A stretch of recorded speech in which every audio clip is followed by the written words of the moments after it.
प्रेमाची गोष्ट या मालिकेच्या आजच्या भागामध्ये आपण पाहणार आहोत. पुरू मुक्ताची वाट बघत असतो आणि रात्री उशिरा मुक्ता घरी येते. ती पुरूची माफी मागत म्हणते की बाबा मला माफ कर, आज खरंच खूप उशीर झाला. तर पुरू म्हणतो काही हरकत नाही आणि तो मुक्तासाठी पाणी घेऊन येतो. तर मुक्ता त्याची माफी मागत म्हणते की मी घरी वेळेत न आल्याने तुम्हाला त्या मुलाकडच्या लोकांचं खूप ऐकून घ्यावं लागलं असेल ना. त्यांना काय वाटलं असेल, मी वेळेत का आले नाही असा त्यांना प्रश्न पडला असेल ना. आणि त्यावर पुरू म्हणतो की असं काही झालं नाही आहे, कारण जेव्हा मी त्यांना फोन केला होता तेव्हा त्यांनी सांगितलं की आमच्याकडे सुद्धा एक प्रॉब्लेम झाला आहे, त्यामुळे आज आपल्याला भेटता येणार नाही, आपण उद्या भेटूयात. आणि ते ऐकून मुक्ताला आश्चर्य वाटतं. ती म्हणते म्हणजे त्या लोकांमध्ये एवढी कर्टसी आहे का. आणि त्यावर पुरू हसतच हो म्हणतो. मात्र त्यानंतर तो मुक्ताला सांगतो, मात्र या सगळ्यामध्ये तुझी आई खूप चिडली आहे आणि तुझ्यावर नाराज झाली आहे. तर मुक्ता विचारते की ती नक्की कुठे आहे. त्यावर पुरू हसतच सांगतो की ती शेजारच्या काकूंकडे गेली आहे कोणता तरी नवीन पदार्थ शिकण्यासाठी. आणि ते ऐकून मुक्तालाही हसू येतं.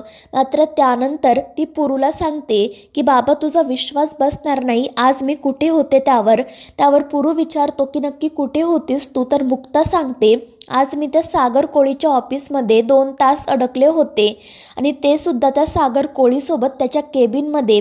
तो माणूस खरंच खूप इरिटेटिंग, इगोइस्टिक आणि नापास बाबा आहे. आणि त्यानंतर ती वैतागून तिच्या रूममध्ये निघून जाते.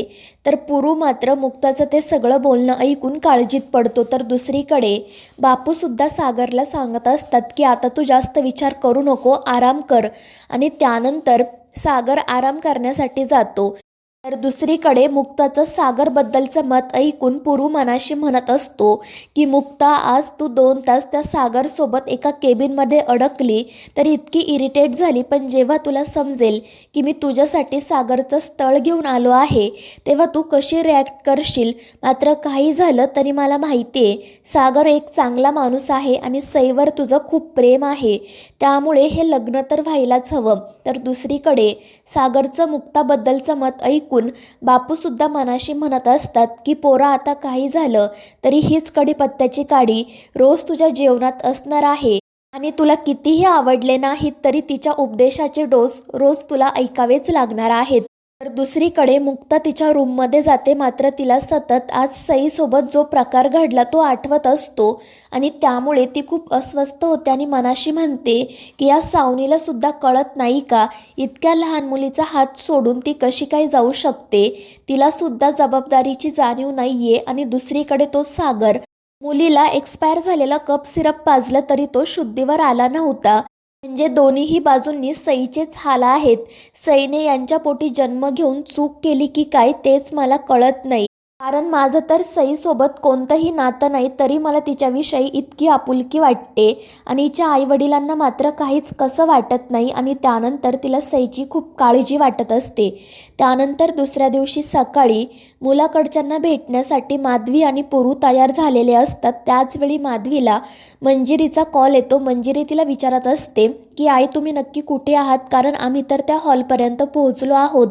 त्यावर माधवी सांगते की आम्ही थोड्याच वेळामध्ये तिथे पोहोचू, उगाच आज तू लवकर पोहोचली आहे म्हणून सतत मला कॉल करू नको. आणि त्यानंतर ती फोन ठेवून देते. तर पुरू तिला काय झालं ते विचारतो. त्यावर माधवी म्हणत असते की ही मंजिरी सतत कॉल करून चेक करते आपण कुठपर्यंत पोहोचलोय ते. मी तर तिला सांगितलं की पुरूचा नटापटा झाल्यावर आम्ही निघूच. आणि ते ऐकून पुरूला हसू येतं आणि मग त्यानंतर ते दोघेजण तिकडे जाण्यासाठी निघतात. मात्र पुरू माधवीला सांगतो की मुक्ताचा ड्रेससुद्धा सोबत घे, कारण ती बाहेर गेली आहे. आणि ते ऐकून माधवी डोक्यालाच हात लावते. तर दुसरीकडे सावनी तिच्या रूममध्ये बसलेली असते. त्याचवेळी सई तिथे येते.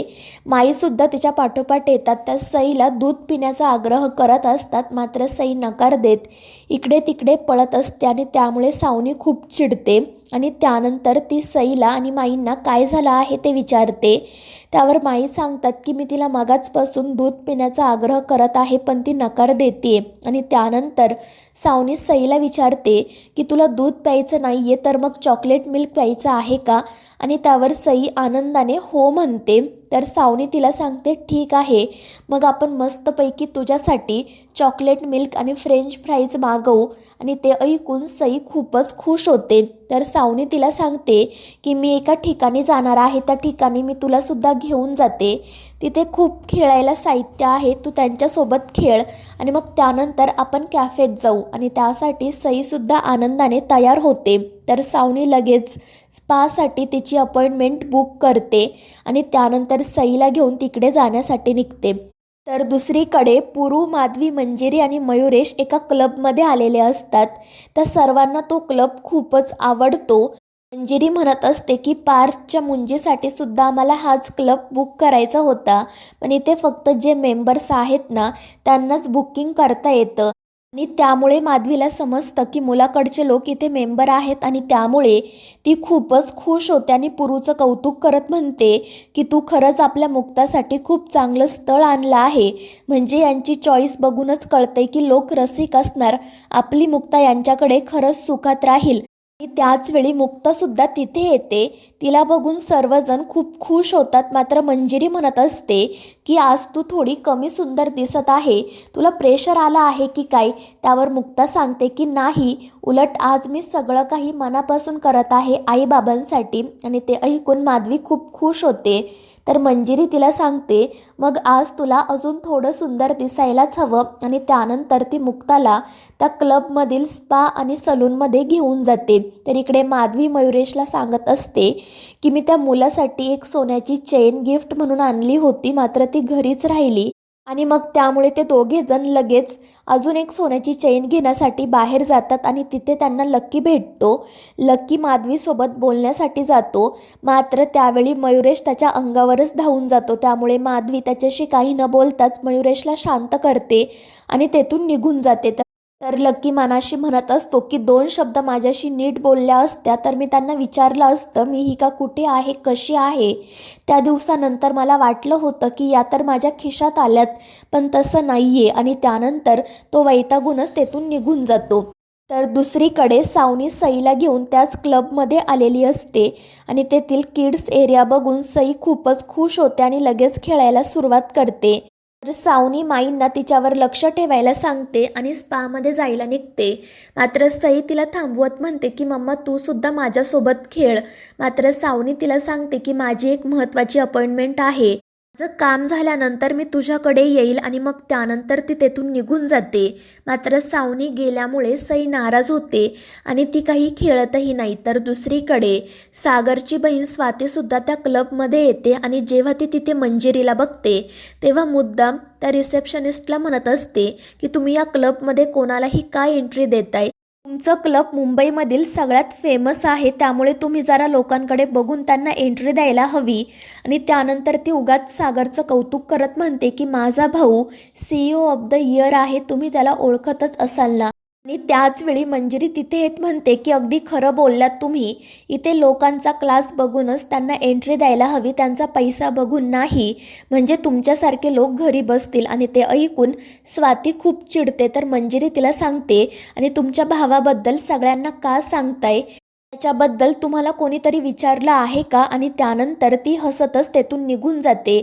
तर स्वातीसुद्धा रागातच सागरने जी रूम बुक केलेली असते तिकडे जाण्यासाठी निघते. तर दुसरीकडे स्पामध्ये सावनीची आणि मुक्ताची भेट होते. त्या दोघीही एकमेकींना भेटून खूप खुश होतात. आणि त्यानंतर मुक्ता सावनीला सांगते की माझ्या आईबाबांनी माझं लग्न फिक्स केलं आहे आणि त्या मुलाला भेटण्यासाठीच मी इथे आले. तर सावनी तिचं कौतुक करत म्हणते की तू खरंच खूप सुंदर दिसत आहे, तो मुलगा लगेच तुला होकार देणार. आणि मग त्यानंतर मुक्ता तिला सईबद्दल विचारते. तर सावनी नाटक करत सांगते की सईसुद्धा माझ्यासोबत इथेच आली आहे, किड्स एरियामध्ये माईंसोबत खेळत आहे. आणि मग त्यानंतर मुक्ता तेथून निघून जाते. तर दुसरीकडे पुरू आणि मंजिरी त्या क्लबमध्ये जेवणाची सोय कशी आहे ते बघत असतात आणि तेथील सर्व व्यवस्था बघून ते दोघेही खूपच खुश होतात. त्यानंतर मयुरेश आणि माधवीसुद्धा तिथे येतात. पुरूने इतकी छान व्यवस्था केली आहे म्हटल्यावर ते दोघेही खूप खुश होतात. आणि त्यानंतर माधवी पुरू आणि मंजिरीला तिने होणाऱ्या जावयासाठी आणलेली चैन दाखवते, त्यामुळे ते दोघेही खुश होतात. आणि त्यानंतर पुरू त्या तिघांना सांगतो की तो मुलगा आणि त्याच्या घरचे आता थोड्याच वेळामध्ये इथे येतील. तर दुसरीकडे सागर त्याच्या फॅमिलीसोबत त्या क्लबमध्ये आलेला असतो आणि नकळतपणे मुक्तासुद्धा त्यांच्या समोरूनच येत असते.